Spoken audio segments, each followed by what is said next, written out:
ये पितृपक्ष श्राद्ध पक्ष बोलते हैं। इन पितृपक्षों में ये 15 दिन जो होते हैं, पूर्णिमा को मिलाएं तो 16 दिन, पूर्णिमा से अमावस्या तक का ये 16 दिन, विशेष 15 दिन ही है। ये जो 15 दिन हैं, साल में 15 दिन हमें भगवान कहते हैं कि तुम अपने पूर्वजों के बारे में कुछ करो।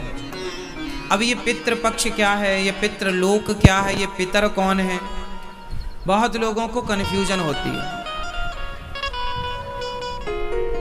ये जो 15 दिन हैं, ये 15 दिन केवल पितरों के लिए हैं। अब ये पितर कौन है, आओ समझते हैं। जब हमारे पिता, दादा, परदादा, जब आपके घर में किसी की मृत्यु होती है, ऐसा समझो,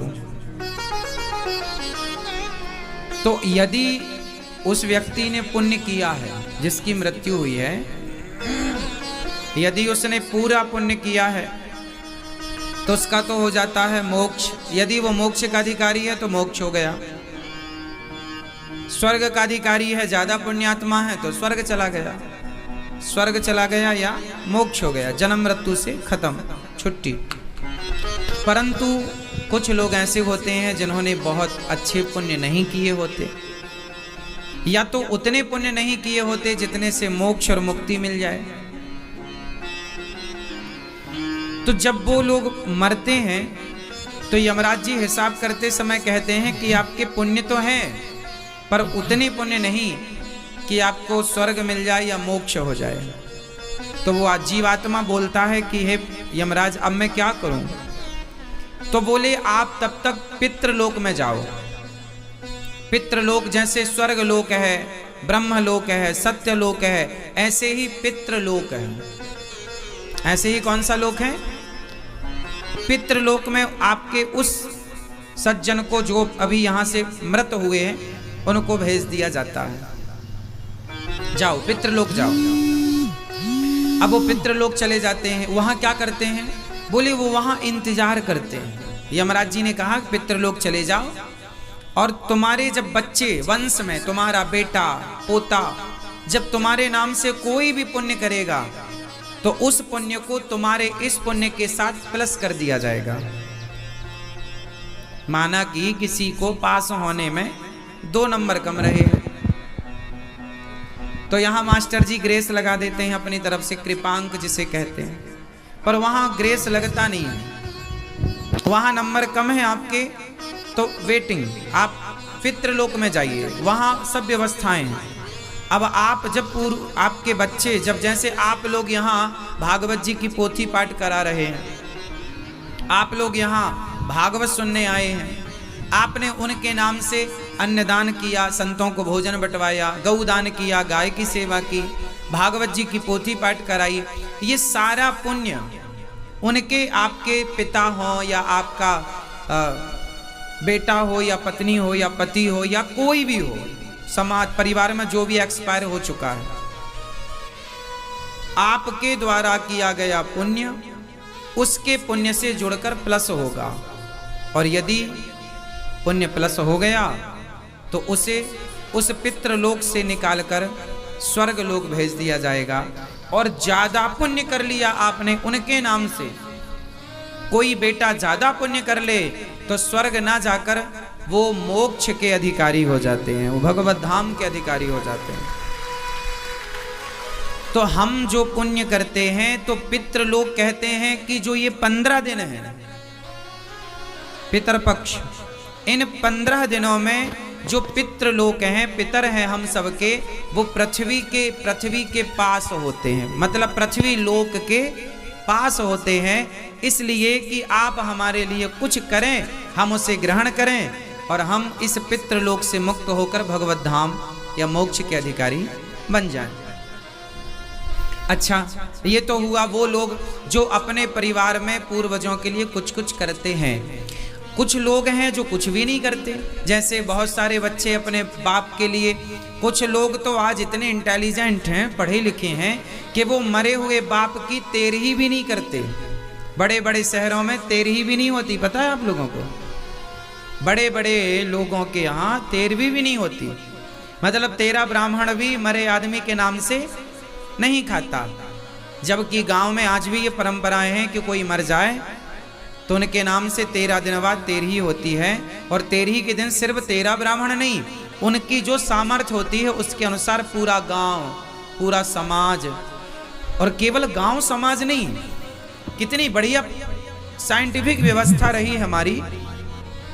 देखिए पहले के जमाने में ना गांव में आज भी ये परंपरा है कि सबको जमीन पर बिठाकर पत्तल परोस करके और पत्तल दौना में पूड़ी सब्जी खीर जो इमरती जो भी आपकी श्रद्धा बनाकर देते हैं। फिर ब्राह्मण खाते हैं, समाज की स्त्रियां खाती हैं, पुरुष खाते हैं, सब खाते हैं।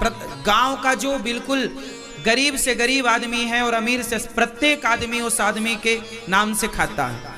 हमारे गांव में ऐसी परंपरा हमने बचपन से देखी है, शायद आप लोगों ने भी देखी हो।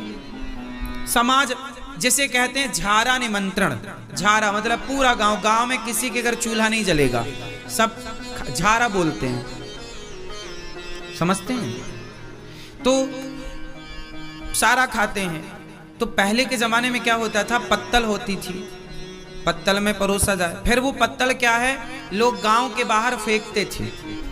तो पहले ये नियम था कि जब आदमी तेरही खाता है तो आप भी कभी किसी की तेरही खाने जाओ तो कहते हैं कि थाली में अन्न छोड़ना नहीं चाहिए, ऐसा हम सब कहते हैं और सुनते हैं, पर तेरही खाओ किसी की तो थाली में कुछ छोड़ना चाहिए। तेरही खाओ किसी की तो थाली, अब देखो ये बात तब कही जाती थी जब पत्तल का जमाना था। अब पत्तल का जमाना क्या था और उसका साइंटिफिक रीजन क्या था वो मैं समझाता हूं। अब थाली के जमाने पर आप मत छोड़िएगा, क्यों? क्योंकि पत्तल के जमाने में कहा जाता था कि जिस आदमी के नाम से आप खा रहे हैं उसके नाम से आधी पूड़ी या एक पूड़ी, थोड़ा सा मिठाई जो भी था वो सब छोड़ते थे जरा सा। क्यों? अब आप पूछेंगे क्यों छोड़ते थे? क्योंकि पत्तल सारी उठाकर पहले किनारे फेंकी जाती थी गांव के बाहर, तो उस पत्तल पर जो भी रहता था उस गांव के सारे कुत्ते, उस गांव की जो भटकती रहती गाय, वो गाय, कुत्ता, कौवा, जीव जंतु, मतलब उस गांव के प्रत्येक जीव, गांव के प्रत्येक आदमी को नहीं मिलता खाना उस आदमी के नाम से, गांव के प्रत्येक जीव जंतुओं को मिलता है उस आदमी के नाम से खाना। तब उसे कहते हैं तेरही, उसे बोलते हैं तेरहवीं, जो मृत्यु के अग्नि संस्कार के 13 दिन बाद होती है। तो जब आपके नाम से चिड़िया खाए, कौआ खाए और गाय खाए, कुत्ता खाए, आदमी खाए, भूखा खाए, संत खाए, ब्राह्मण खाए, जब सब खाएगा तो सबकी दुआएं आशीर्वाद मिलेंगी, और उस दुआ को, उस आशीर्वाद को, उस पुण्य को भी प्लस किया जाता है। यदि उस पुण्य से आप मोक्ष के अधिकारी हो पाए, मुक्ति के अधिकारी हो पाए, तो उतने से मुक्ति हो जाती। पर उतना करने के बाद भी किसी की मुक्ति ना हो, तब फिर श्रीमद् भागवत की कथा उस जीव के नाम से भागवत जी की पोथी पाठ कराना चाहिए। ये 15 दिन जो हैं, आप तो साल भर में कभी भी करो कुछ भी पुण्य, सब कुछ प्राप्त होगा, पर इन 15 दिनों में लोग गया जी जाते हैं, पिंडदान। आप लोग भी भागवत जी की पोथी पाठ कराने योग्य हैं तो अभी 12 तारीख से फिर बैठेगी। अभी यहाँ जितने परिवारों ने कराया, आप लोग बड़े भाग्यशाली हैं और बहुत सुयोग्य हैं आप लोग कि कम से कम आप लोगों ने अपने पितरों के, पूर्वजों के बारे में कम से कम कुछ सोचा कि उनकी सदगति के बारे में कुछ करें। आज की कुछ पीढ़ी तो ऐसी है जो अपने आप को पढ़ा लिखा मानती है और वो कहते हैं हम इन चीज़ों में विश्वास नहीं करते। तुम्हारे बाप दादे ये परंपराएं आज की नहीं है। आपने सुना होगा धर्मराज युधिष्ठिर जी ने भी गया जी जाकर पिंडदान किया था, और उन्हीं परिवार के, धर्मराज युधिष्ठिर के परिवार में परीक्षित हुए, अब अर्जुन के पुत्र हुए अर्जुन के पुत्र हुए अभिमन्यु, अर्जुन पुत्र अभिमन्यु और अभिमन्यु पुत्र हुए परीक्षित। परीक्षित जी भी